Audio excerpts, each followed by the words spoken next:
Escravos das tumbas? Quem ler este título poderá achá-lo bastante inusitado, mas, ao proceder à leitura do texto, por certo, concordará perfeitamente.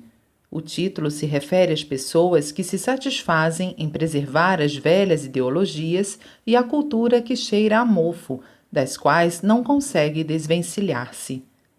É do conhecimento de todos que o ser humano não consegue se desfazer tão facilmente das tradições e costumes mantidos desde os seus ancestrais. É a essas pessoas que chamo de escravos das tumbas. Hoje em dia, quando tudo progride, de fato, aqueles que possuem tal tipo de pensamento são retrógrados. Em âmbito maior, os Estados Unidos e a Inglaterra de hoje são um exemplo disso. Não é necessário dizer que a prosperidade e o poderio dos Estados Unidos, atual líder do mundo, podem ser realmente considerados a maravilha do século XX. A origem disso está no extraordinário pensamento progressista do povo americano, que adota irrestritamente qualquer coisa que seja nova e melhor do que existia até então. Em contrapartida, a Inglaterra, embora sofra com seu arraigado pensamento conservador, chega até a se orgulhar disso. Isso fica claro ao observarmos a cidade de Londres. A beleza clássica de sua arquitetura é maravilhosa, mas a ausência da beleza das cidades modernas reflete a situação atual do país. Da mesma forma, mesmo em termos de Império Britânico, tem-se a impressão que toda aquela pujança de apenas meio século foi num passado longínquo. Outrora, dominando os 7 mares e controlando o grande número de colônias, a Inglaterra auferia uma enorme renda sem precisar trabalhar. De fato, não deve ser apenas os ingleses que sentem a diferença entre o passado e o presente. Por esses 2 exemplos, fica muito clara a diferença entre o país que é escravo das tumbas e o que não é. Outros países, no Ocidente, como o Egito, a Grécia, a Pérsia, a Espanha, Portugal e no Oriente, como a Índia, a China e a Coreia, vieram tendo o mesmo destino.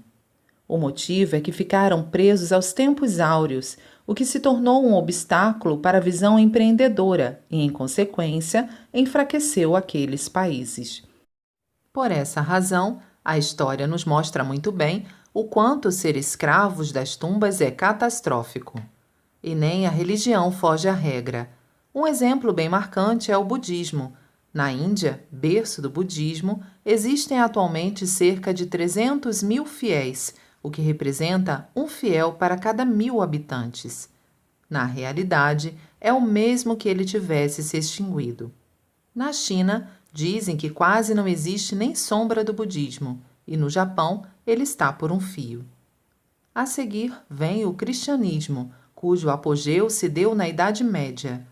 A Igreja detinha o poder de julgar e condenar, de forma que é fácil imaginar seu domínio. Hoje, como todos sabem, talvez também por influência da cultura científica, tornou-se uma existência apenas simbólica. Pelos fatos citados, não é preciso dizer que as culturas se transformam com o passar do tempo. A teoria de Bergson sobre a evolução e criação contínua da vida deve referir-se a isso.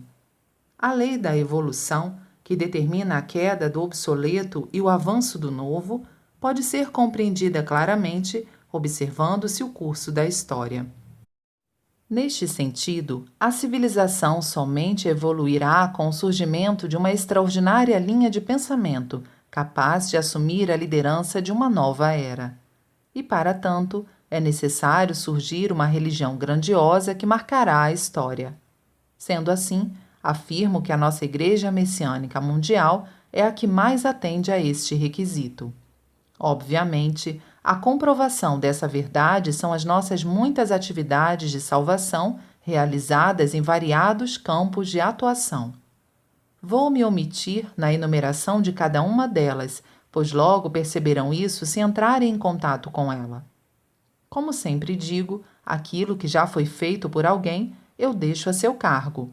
É por isso que todas as nossas atividades não foram empreendidas por ninguém até hoje. O que pretendo é ser pioneiro de um novo mundo culturalmente desenvolvido jamais sonhado. E tenho convicção de que esta é a missão que recebi dos céus. Evidentemente, conforme disse no título, o ponto fundamental é que estou atuando baseado em um pensamento que não é o de escravo das tumbas. Em 20 de maio de 1953.